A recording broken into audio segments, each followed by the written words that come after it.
And good afternoon. It is 1 p.m. Eastern Standard Time, and that means it is time for Business Acceleration Playbook, where we're bringing you the plays that you need to win in your business. And today I have co-host Coach Ray from Coach Ray Speaks podcast and Angela Buckley with Creatively Efficient. And I'm Maria Daniels with Reset Business Consulting. So today we are doing another panel discussion. I know last week we did a panel discussion with Angela Buckley leading our topic discussion. And today I was going to invite Coach Ray to speak. And I'll go ahead and let him jump in and let everybody know what he's going to be discussing today. Thank you, Maria. I appreciate that. Hello, everyone. When I speak about normally to businesses, particularly small businesses, is customer service. I mean, when people hear that, they cringe, right? When you know you have to call a large company about a bill, you have to call someone about a service, you hesitate in doing that. You don't want to make that call because number one, you're going to be on hold for forever. Number two, you don't know whether you're going to get your issue satisfied. And number three, you don't know whether you're going to be worse off than where you were before you made the call. Am I right or am I wrong? No, absolutely. You feel like you hit the nail on the head. Yeah, exactly. So what I talk to people about is the art of the conversation. It's called motivational interviewing. It's actually a skillful clinical style of conversation. It's conversation where people talk themselves into change. And that's what motivational interviewing is. People normally hear that and they think of, maybe like I was a former football coach, so the rah thing. You're gonna get out there like if you were ever in a sales organization, you're gonna get out there, you're gonna walk your beat, you're gonna get those sales calls. But that's not what this is. When people call, and according to I think it was USA Today, I saw that in, or Forbes, maybe both. Customer service is at its lowest point ever, particularly in this country. When you call a service center, you really don't expect to get your issue resolved. That's just the way people think about it. That's what's in people's minds. Right. Can you tell me how they're quantifying? What does lowest point mean? Lowest volume, lowest quality, lowest good response question, Angela. rating? I'd say lowest response rating and lowest quality. Okay. Again, when you're a call center and maybe 40 to 60% of your calls are repeat calls because issues were not resolved originally by the rep that someone spoke with, that's a problem. That's an issue. If you're giving credits or free material because issues were not solved, that's a problem. No, go ahead. I see you want to say something. No. So it's interesting, I guess, when you say they're giving free credits because the problem wasn't solved. But I work in quality often, and right, as a Six Sigma black belt, my focus is on making sure that we do it right the first time. Yeah. And that is the focus of everything that I do when I'm working within customers with my clients, right? So to hear you say that we have a problem in the customer service, the beginning point was that we had a problem because we made the problem. That's where I start, right? Yeah. So in the Six Sigma world, we start backwards. We start by protecting the customer. So your customer service, to your point, but I need to understand the root cause of what that problem was to eliminate it. So I need two things to happen. Thank you for all the people that are doing the people forward part of it. You keep me sane by placating the customer and solving their immediate issue. But that information also needs to come back to me and my team so that we'll the problem so that the next customer doesn't have that problem. Correct. Right. Correct. So we start at the end of the line and we move up in working forward. So when we talk about our prioritization, because typically what happens is the more people that touch it, the more expensive the product becomes. Correct. So you start there from a business perspective, protecting the customer, moving forward, protecting your market value, market knowledge, and you move forward in your, whether it's a manufacturing process or a service process, because it costs less to have a defect at the beginning if we catch it, right? Like, so we do it based on money. So I guess my question is, again, back to that metrics, like, well, how you're gonna tell me maybe I'm understanding it's the second phone call. That's you would rate if you didn't solve it the first time. Correct. Now you have the second time. It's the second phone call that comes into the center that stops perhaps another sale from happening, for example. Yeah. Mm-hmm. And customer service is a people-to-people business, isn't it? Wouldn't you say that? And a lot of companies don't treat it that way. They treat it as a business to consumer, or rather, business to consumer, or a B2B, not a P2P, not a people-to-people business. And when tell me if you think I'm wrong, when customer service teams are hired, whether it be for a call center or whatever it might be, sure, they'll teach product knowledge, but they won't teach how to engage a customer in a conversation. For example, training that rep to handle a difficult customer, a difficult call. So now someone like yourself, and I have a black belt myself, a similar black belt myself, you have to work backwards.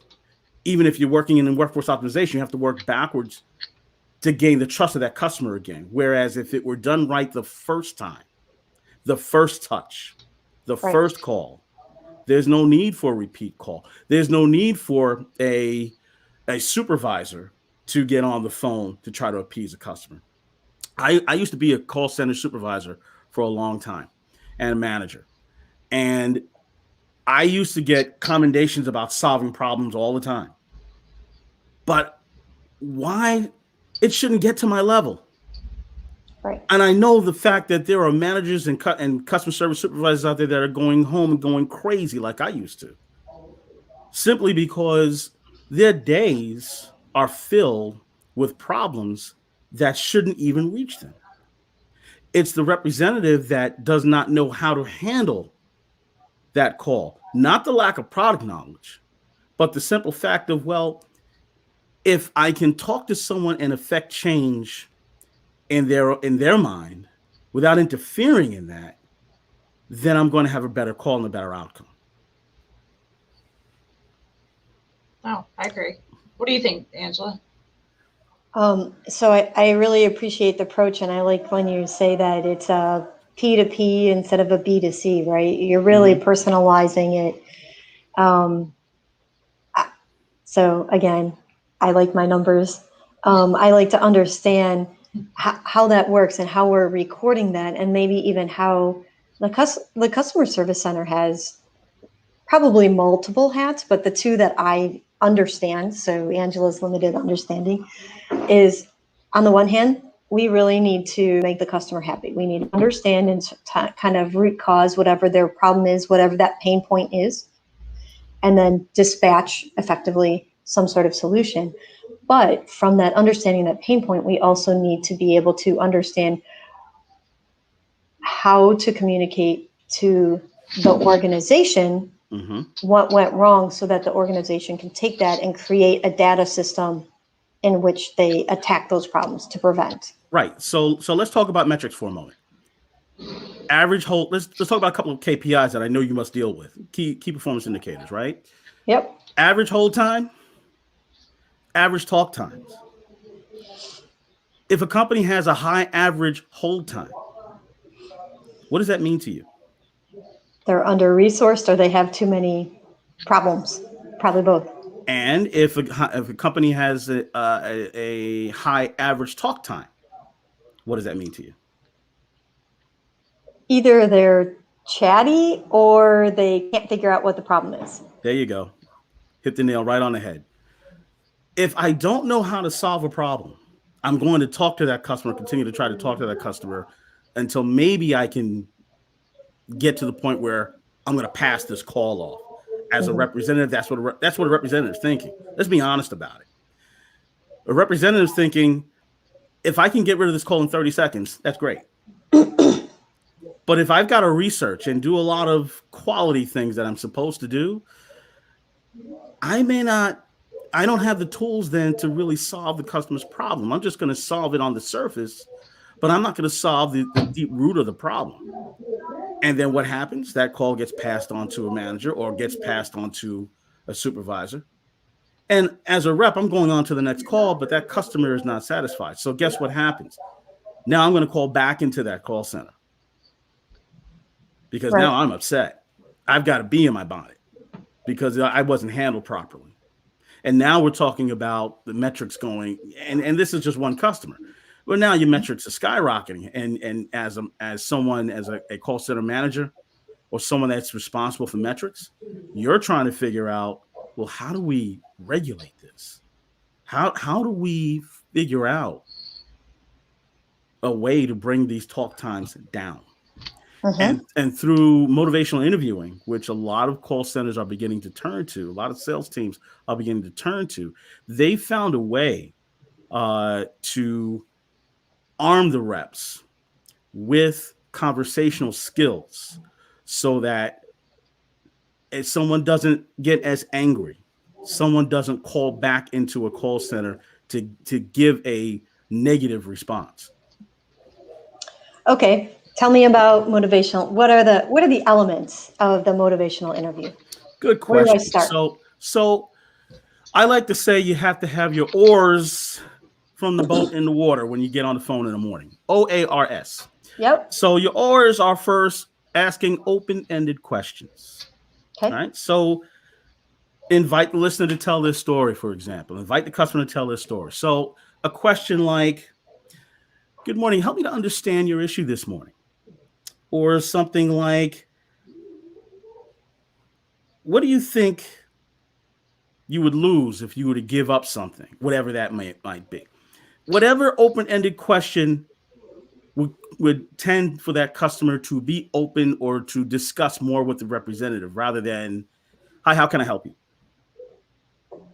How can I help you now? All of a sudden, oh, no, you can't help me. That escalates it. You can't help me. I want to talk to your manager. I've spoken to 5 reps. None of you have been able to help me. I want to talk to your manager. You can't help me.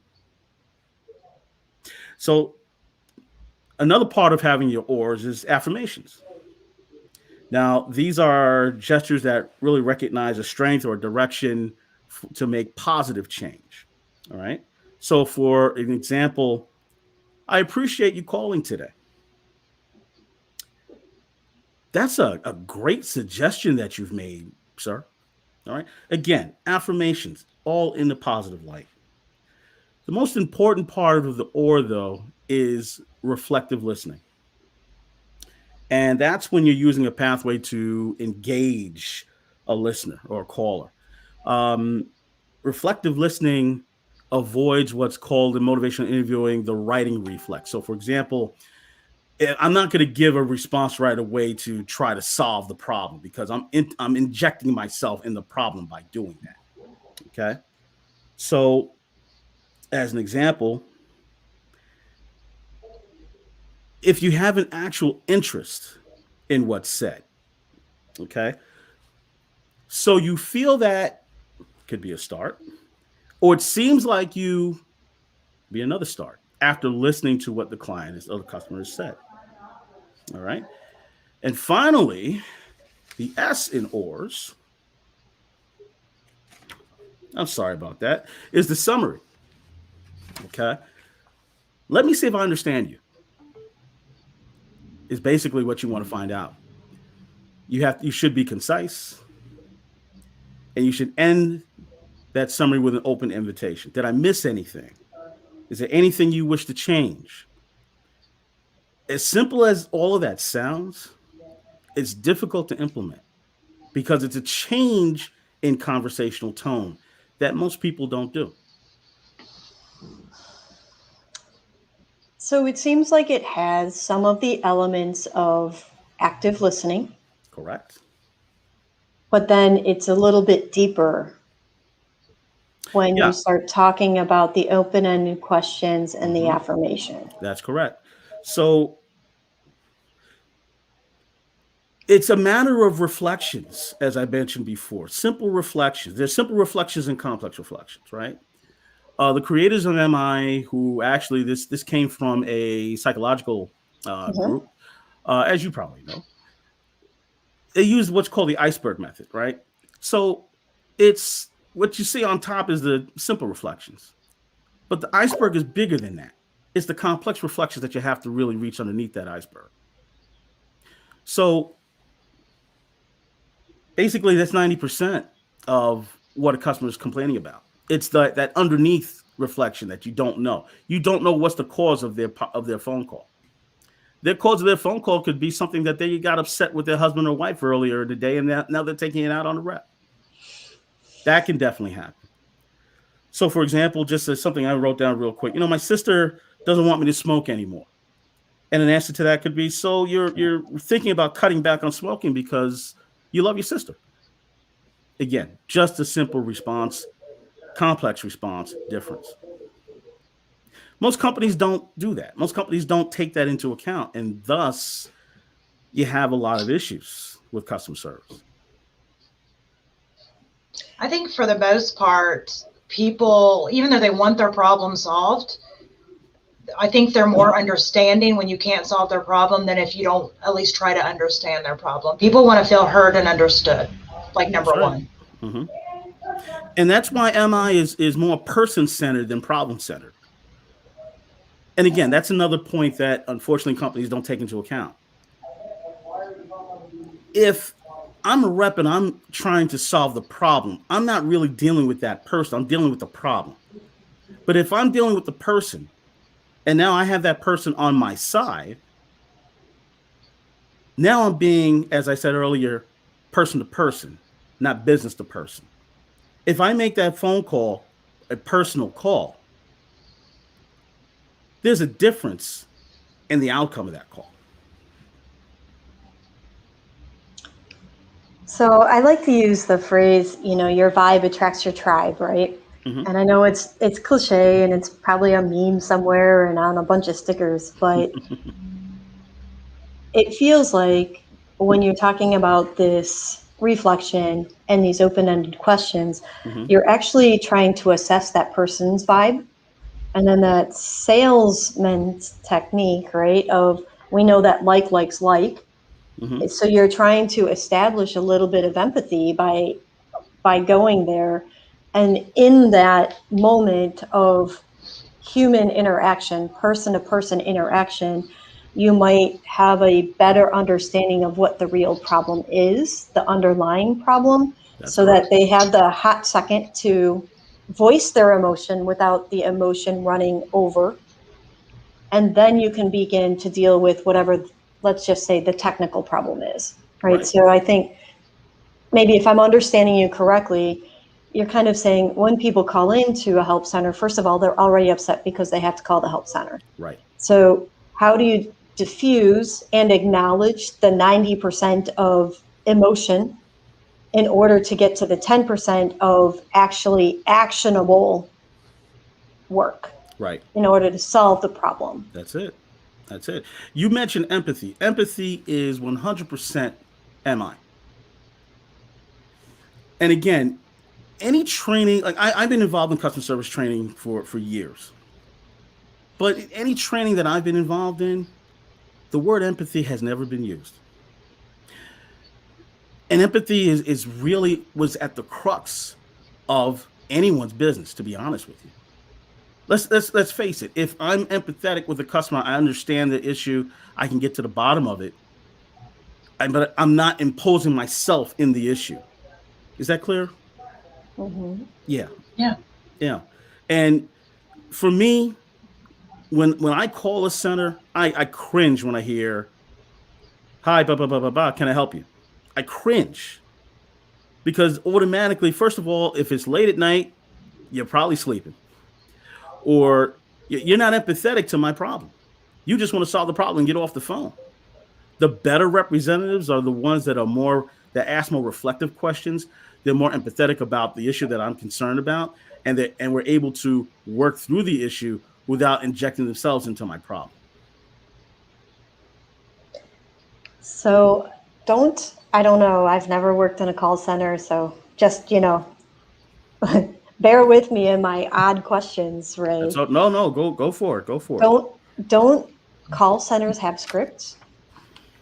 Yes, a lot do, absolutely, but those scripts don't necessarily lead a rep to get to the bottom of a problem. Let's take call centers out of the conversation for a moment. Let's talk about, let's say, counselors in schools, because MI is used there as well, right? Okay. Okay, so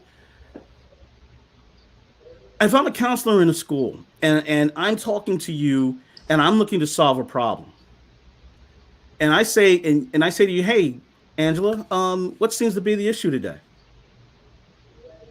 And you tell me your issue. And the first thing I do is, well, guess what? You can solve that by X, Y, and Z. Now I've injected myself in your issue and that's called the writing reflex. I've injected myself in the issue and, okay, I'm done with you. Go away. That's it. But what I want to do. So if you're going to ask me that, and I'm going to pretend I'm my teenage son. Go for it. My mom always wants me to pick up my clothes. I'm so mad. So what does the counselor say? Well, if your mom wants I'm in a bad mood because mom made me pick up clothes, right? Well, so I understand that you're in a bad mood, and your mom loves you because she wants you to pick up your clothes. Don't you think? Yeah, but she always comes in and just starts yelling about it. Okay. So if your mom's yelling, what is that? What do you think? Why do you think your mom is yelling at you so much all the time about picking up your clothes? What do you think that would entail for you to do? Not just pick up your clothes, but what else? I don't know. I just want to go play my video games. Okay. So that's perfect. But you see what I did there? Yeah. I'm asking you an open-ended question. So now I'm not just talking about what's the immediate issue. I'm talking about what's surrounding the issue. Mm-hmm. And now I can get to the bottom of exactly what's happening. So if we had a further conversation, I would get you to see that by picking up your clothes is the right thing to do. And mom loves you. And mom's trying to teach you the value of picking up your clothes, being organized, and so forth.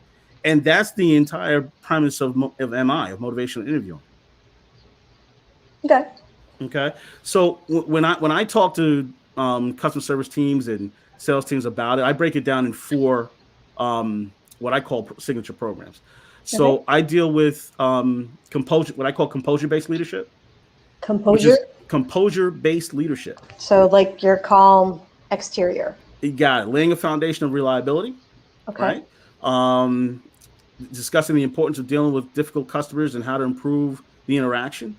Mm-hmm. And there's a phrase I love to use here. I know you like to use phrases, so I think you'll like this.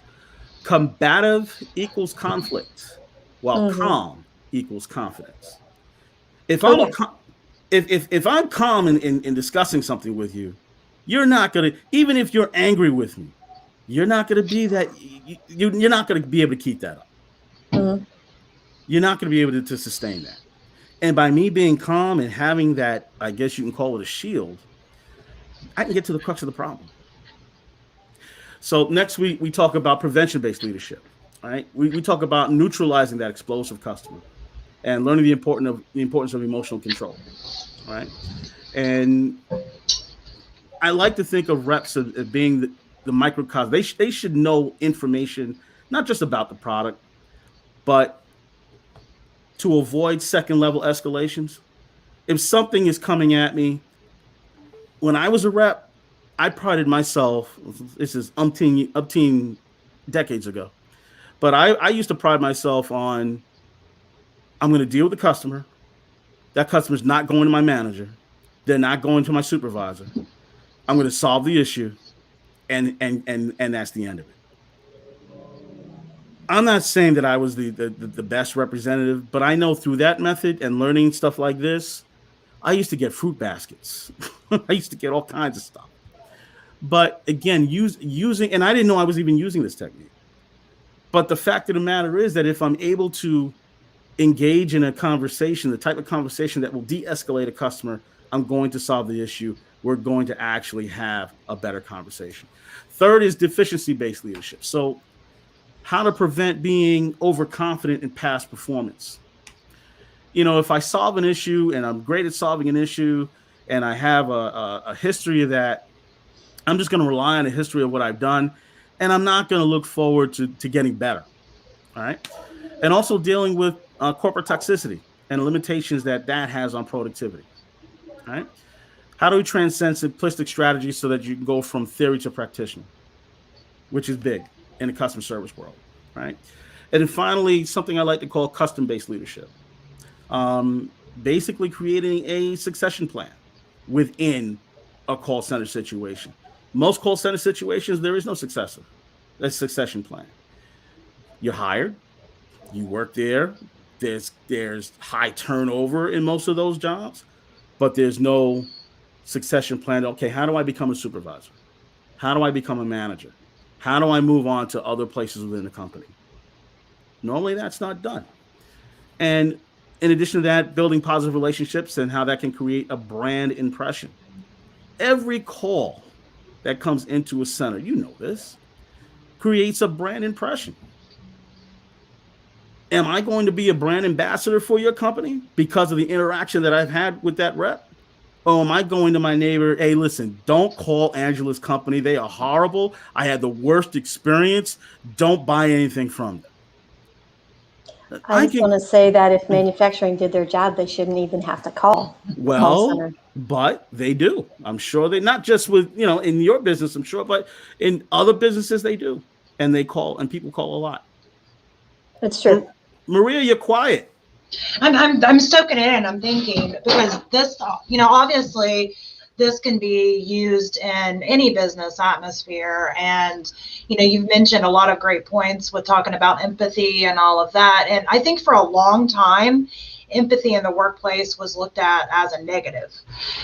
You were too empathetic, you were wearing your heart on your sleeve and all the other phrases, that has been thrown around. But, at the end of the day, being empathetic doesn't mean you're a pushover if it's being done correctly. No. That means you're trying to understand whether it's a customer relationship or an employee relationship or whatever. Mm-hmm. Being empathetic is super important to just be able to understand the reason, the why, and be able to get to potentially solving any problem that there may be. So, and I worked a call center. It's been like many, many moons ago. I worked a call center back in the day, and it was a interesting experience. I was trying not to be negative, but it was definitely an interesting experience. But I did learn a lot. I learned a lot about myself. I learned a lot about customer interaction. I also learned a lot about toxic work environments, because I think a lot of call centers, I think that's why there's such a high turnover rate in all of them, is just because of that. That's right. That's right. Customer service is really the leadership point in your business. Those are the folks that are talking to your customers. That's where the branding effect takes place. So whether it be a manufacturing plant or a service-based business, if I'm calling a call center, I'm expecting to have my problem resolved. Unfortunately, what's happened in the past several years is that if I'm calling with a problem, I don't get that problem resolved until I have the third or fourth phone call. I remember, and this is God's honest truth, I was a manager at a call center, and someone got my home phone number. Oh my. And tracked me down and had a phone. And I used to work like a 1 to 10 shift when I was at that position. I was home at 11:30 at night and got a phone call saying that it was a phone company. Their service had been out for days, and we couldn't correct it. We were trying to correct it, but it had gotten out of my hands. Well, they got my name, and at 3:00 in the morning, I'm waking people up to try to get this person's service restored. So, but it shouldn't get to that point. It should never get to that point. No. And of course, I was upset with the representative that gave up my home number, but nonetheless, you don't, when a representative is on the phone like that and doesn't have that kind of training, they're going to resort to anything to get that customer off the phone. They're in panic mode. Exactly. It's exactly where they are. And businesses do not teach people how to deal with reps that are in panic mode. It's just not done. So I'm going to go ahead, Angela. I'm going to go back to my Six Sigma background, right? Go for it. One of the opportunities that we have, so during this motivational interview, what we should be listening for are key words, cue words that are helping us, because if the company has done a nice job with understanding what the common problems are, then you should already have some training associated with basically a mental diagram. It should be documented, that would allow them to ask questions that go down a decision tree. Correct. In order to understand the root cause. And then once you understand your root cause, you should be able to empower your phone representative to make some decisions.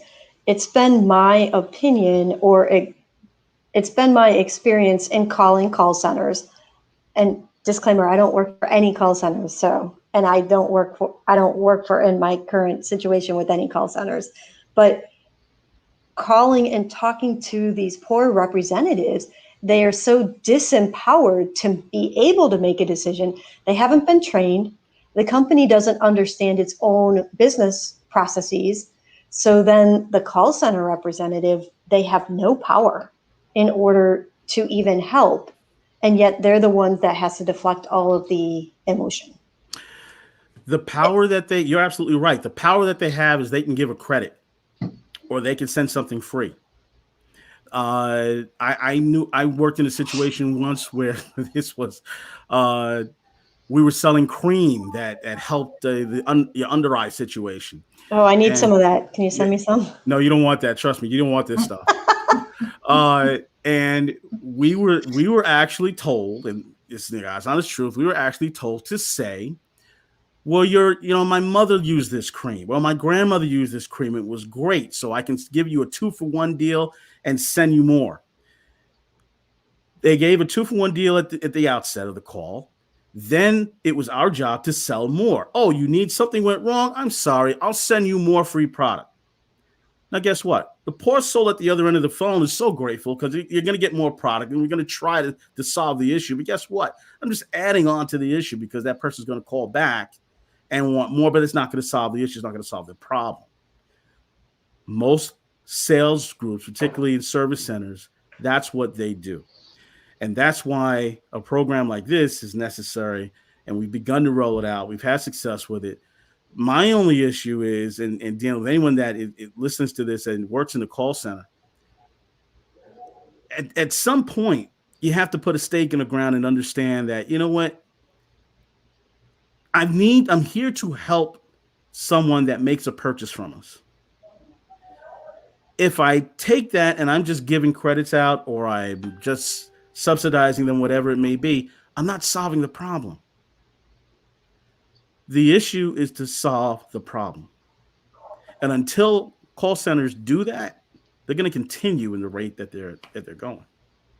And that could be said for any business. So even if a small business owner is watching this right now, maybe they have a few sales reps, or maybe it's just them, and they get a call about a service or product that they sold. A lot of these points that you're talking about can still be used to be able to diffuse any situation. And I know earlier and when you started speaking, you were talking about just the fact that, something else that somebody is going through can have a big impact on what person's going to be on the phone at that moment. Sure. If it's been one of those days, and we've all had them, where every single thing is going wrong and you keep looking up for the dark cloud, it's hanging over your head because something's going on. And it's just one thing after another. And then you have to make this call, and we've all made those calls to somebody because something that you bought or purchased or a service you use is not, doing what it was supposed to do, and the person on the other end of the phone has no idea what you're talking about, has no idea any of the situations that's going on, which just adds to your frustration level. So, there is something to be said for kind of understanding from a perspective view where that person is coming. And it's not too hard to tell usually. We've all been on the phone and we've been that person too. Like you could tell, it's like, ooh, girl's having a bad day, and that's fine, and we all have them. But I think, even the entrepreneur or the business owner that's kind of listening to this right now, I think it's important to really take a step back and look at some of these things that you're saying, even from that standpoint. It doesn't have to be a call center, or a large business with, Right. many, many tiers. It could be a situation of, even if it's a one-man show, there's aspects of this that can be utilized to be able to make sure that customer relationship, stays intact. Here's a nugget for you, and you're so right. What I tell people all the time is, you know what? You spend so much time going after new business, but what about the customers that have already worked with you, purchased from you, right?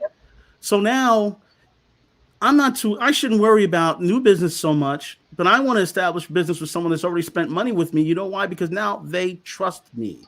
They've given me that credit card information. I've delivered to them. They're happy. So now why not expand that relationship? A new customer will buy from me once, but a customer that has already purchased from me can buy from me maybe 5 or 10 times in that year. And now my revenue is skyrocketing because I've got a great relationship with that person. And I know that I've asked the right questions, and they're not coming to me, calling me 3, 4, 5 times because there's been problems. Absolutely. The small business, unfortunately, again, a lot of small businesses don't recognize that. No. They're looking for the new customer. And when they get defeated because they're not getting the new customer, well, you know what? Go back to the receipts of the people that you've already spoken to, and perhaps make contact with them. Hey, what else can I do for you? They've already bought. They've already purchased from you. They trust you. So, Ray, that's a really great kind of segue. We talked about the motivational interview process. How do you use that motivational interview to reach out, maybe even in the concept of writing your blog posts or writing your newsletter as an entrepreneur? It's one of those ways that you can maintain those connections. Can you use some elements of the motivational interviewing and apply that in order to drive that engagement within your lists? Sure. So let's go back to something I mentioned earlier, composure-based leadership, right? Mm-hmm.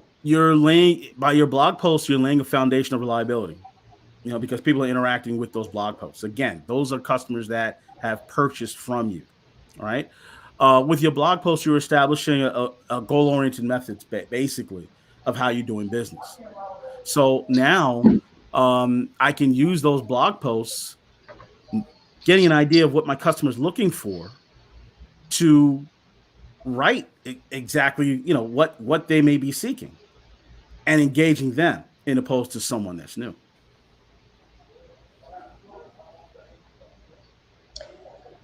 When you talk about the 4 different types of leadership that you have, do you have graphics that go with them? How do you share that with your groups, or how long are they like? Do you have hour sessions, or how does that work? That's great. That's a great question, and we don't have enough time here for me to go into all of that. But what I do, each component or signature program can be either an hour and a half, or it could be a full day. Mm-hmm. There are graphs and graphics that are laid out, but it's also more of an interaction.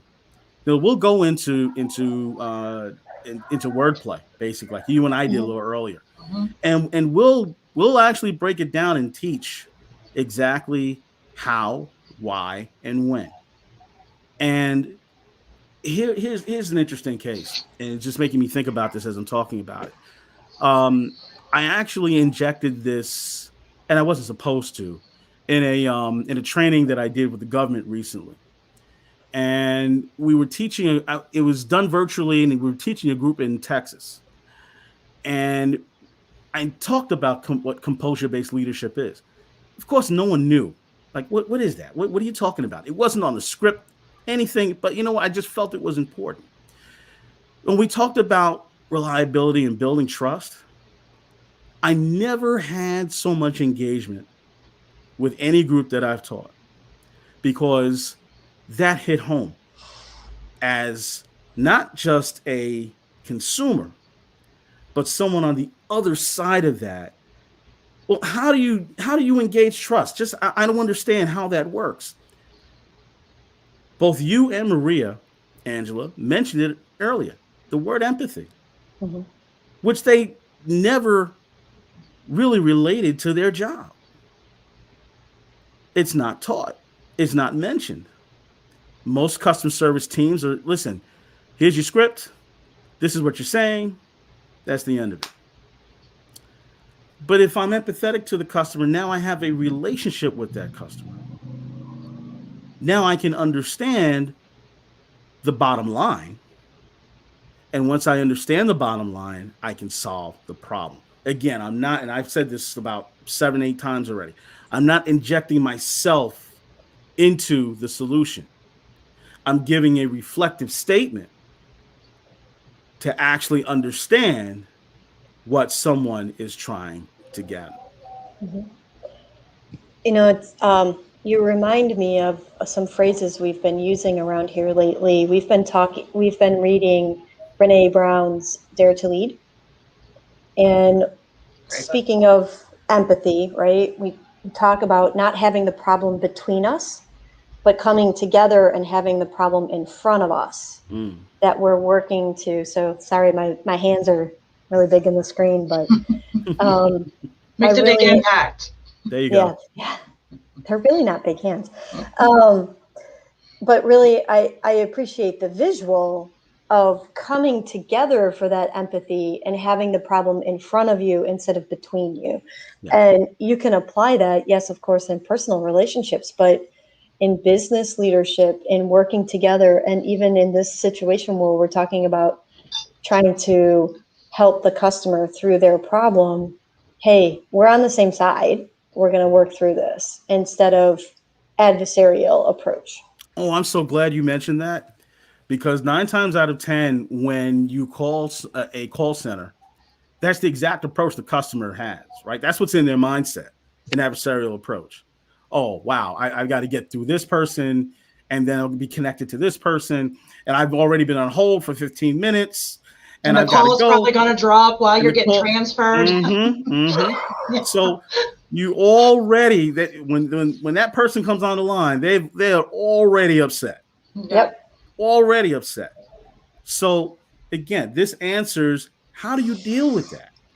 Because again, as I mentioned before, the how can I help you phrase, I'm sorry, it doesn't cut it.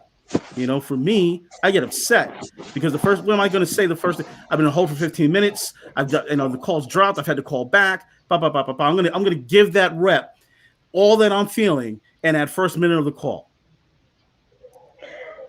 Go ahead. I'm sorry. This is more of a me thing, right? Yep. So I recognize my emotion when I call and I'm that level of upset. So I apologize for the rep. I'm like, I want to apologize. I know that it's all my emotion, but I'm going to tell you, this is my emotional level. Yeah. Now we're going to get it out in front so you know that this is my emotional level today. Yep. And I'm not angry at you. Like, I feel badly that they have to cope with my emotion at the moment, but I tell them I am not aiming it at you, but I am very frustrated with this situation. So trust me, you're better than like 70% of the country, okay? Because the first thing that I'm serious. Because the first thing that, listen, me, I'm a nice guy. I'm as polite as can be. But you know what? I'm going to give it to that rep because you know what? I'm upset. I'm upset. So that person's going to hear me vent. You're going to stay on the phone and listen to me vent, and then I'll go. And then you better make sure that you solve my problem. Well, guess what? That rep now is all over the place. Instead of having the calmness and the confidence to deal with the situation, they're upset because I'm upset. But now if I can reflect to understand just exactly what their issue is, their issue is not the reason that they're upset. They're upset because they've been on hold for about 50 minutes. Yeah. Or the call's dropped and they've had to call back about five or six times. Or they've been hung up on and have had to call back. Let's lay it on the line. That's happened too. Oh, yeah. I've been in call centers where the average talk time is only 30 seconds. No, something's wrong with that. How? You don't get your name out. Wait. There you go. That's it. You should have seen what my maiden name was. It was like this long. So I wasn't even done saying my name. Mm-hmm. There you go. So, but that's what happens. So I think that, I'm sitting here thinking about some of the stuff, and this is how my brain works. But you mentioned earlier about a lot of the employees or the people answer the phone a lot of times can feel disempowered, like they don't feel that they're empowered to be able to do the things that are needed to do to make sure that there is a good solution for the person on the other end of the phone. Right. To me, that kind of puts it back into perspective that there definitely needs to be, a level of that same empathetic approach on an employee level to be able to empower them to be able to give that empathetic approach to the customer. Because, again, we've all worked those jobs where it gets to the point where, like, screw you, we go and do barely what is required of us and not one more thing because we've done 150% all the time before that, and it was never acknowledged, right? So we all have hit that level to where we show up because we still need a job while we're looking for another job, and we're doing just enough, right? So, I think if you kind of trace that back to say, to realize that all of these employees that we have personal lives, have, goals, have dreams, have needs, have all the things that we have, right? Mm-hmm. And we, approach that from an empathetic approach to empower them to then go and do that same thing to the customer. I feel like that's kind of approaching it at a grassroots level. Oh, absolutely. Again, most companies don't realize that the leaders are their customer service teams. That's the lead. Those are the people that talk to your customers. Those are the people that get the credit card information. Those are the people that engage those customers. They're the leaders of your business. If you don't treat them properly, you're not going to have a business very long. And if you're a small business, these are things that you need to be doing every day. Yeah. You need to be engaging with your customers, and because, again, if you're a one-man show or a three-man show, you can't pass that on to anybody else. You need the techniques in order to engage these people so that they become repeat customers and not go to the next guy. Absolutely. Because, Sure. I've seen a lot of businesses do what you were saying before. They were focusing on lead gen and filling that funnel and all those things that, honestly, I completely hate. When I've taught my sales training courses, I make a lot of people mad because I teach against that, because it doesn't make any sense if you're running after new business, if they're falling out the other end. There you go. It just doesn't make sense to me. There you go. Absolutely. Hey, I have a listener on, so let's have a shout out for Marcy. Thanks for listening. Hi, Marcy. Thank you for listening. Yeah, Awesome. we've had a couple of people. Stacy was agreeing with us on a few things. She was saying the tone is everything earlier, and then Larry popped in to say hi. Mm-hmm. So, but yeah, I think, a lot of these things, I think we try to overcomplicate. Yeah. What is going to fix a lot of solutions. And, really, it doesn't have to be that complicated. You trace it back to empathy. Honestly, that can solve a lot of things. Just understanding solves so many things. Mm-hmm. Empathy, but also someone mentioned tone, pitch, just the way just the way you speak to someone when they answer the phone. Customer service, can I help you? Composer, good afternoon. How are you? And so forth. That makes a huge difference. Yeah. Of course, having a nice voice helps too, but if that nice voice is in the wrong tone, well, it's all over. Yeah, it'd be great to have a voice smooth like butter, but I don't. So I just do with what I have. I think you give yourself a hard time, Maria. Yes, you do. Yes, she does all the time. It's all right. I'm completely confident in it. It's good. So for somebody that's listening right now, that are wanting to take these steps to maybe learn a little bit more about the things that you were talking about, and is there a place that they can go, that you can kind of send them to, as far as like your website or your YouTube, whatever, wherever they can go to kind of find out more? Sure. If you go to www.coachrayspeaks.com, that is my website. It lists actually the 4 signature programs that people can learn about, and my contact information is there. But just don't call him at 3 a.m. or 11:30 p.m. or something like that, right? No, but wait a minute. See, here's the kicker, right? For my podcast, we give. See if I have a picture, a copy of one, or actually a card here. Yep, I do. I don't know if you could see this, but on the podcast we give a corporate card. Right? There you go. As a thank you to guests that come onto the show. Mm-hmm. And this corporate card actually offers National discounts like for at 30% for budget rent a car or Hertz, for example, or Lowe's. But you know what's on this card? It's my phone number. It's my cell number. So I can't say you can't call me at 3 a.m. because I believe I get calls at 3 a.m. But that's doing business. I actually got a call at 3 a.m. about appearing on the podcast, believe it or not. So, it happens. But that's the price of doing business. So what are you going to do? I won't take it. Don't call me at 3 a.m. I'm asleep at 3 a.m. I need my sleep. You can call me at 4:30 a.m. because I'm up by then. But 3 a.m. I'm asleep. I get up every morning about 4:30. I'm at the gym. So yeah. Guilty. Yeah. Now you know what time we get up on this podcast. We are 4 a.m.ers here. Yeah. There you go. Time my alarm's set for also. Yeah. So, all right. Well, first of all, I'm super glad that you jumped in to have this chat today. I think being able to talk about these things as a panel discussion is just as important as having a guest on. And I think being able to kind of dive into some of these topics that people can pull out information to be able to implement in their own entrepreneurship journey or their own small business, because it is a journey. And for people that are just starting it, go back and watch some of the past shows. You'll pull out nuggets, get a notepad. And I know I was watching one the other day, and I feel like even though I was in the conversation, I was like, oh, I didn't even pull that nugget out of it at the time until I was like listening to it, because I'm trying to get some little clips to be able to put out there to promote some more stuff. But it's funny just listening to something one time. You might pull out one or two things, and then you listen to it another time. You're like, oh my gosh, I didn't even catch that. That is brilliant, and it's something that I'm actually implementing right now. So if you're on this entrepreneurship journey, wherever you're at, you always have things that you can learn. And like we've discussed here, sometimes it's the most simple things that make the biggest impact and the biggest difference. It doesn't have to be complicated. And I know for me, when I started my business, I tried to overcomplicate all the things, and I had to dial it back and just simplify it. And simple works all day. Right. So, I mean, I think it's been a great conversation. It's, some really great tips. Empathy is where it's at. And, I appreciate you being on today.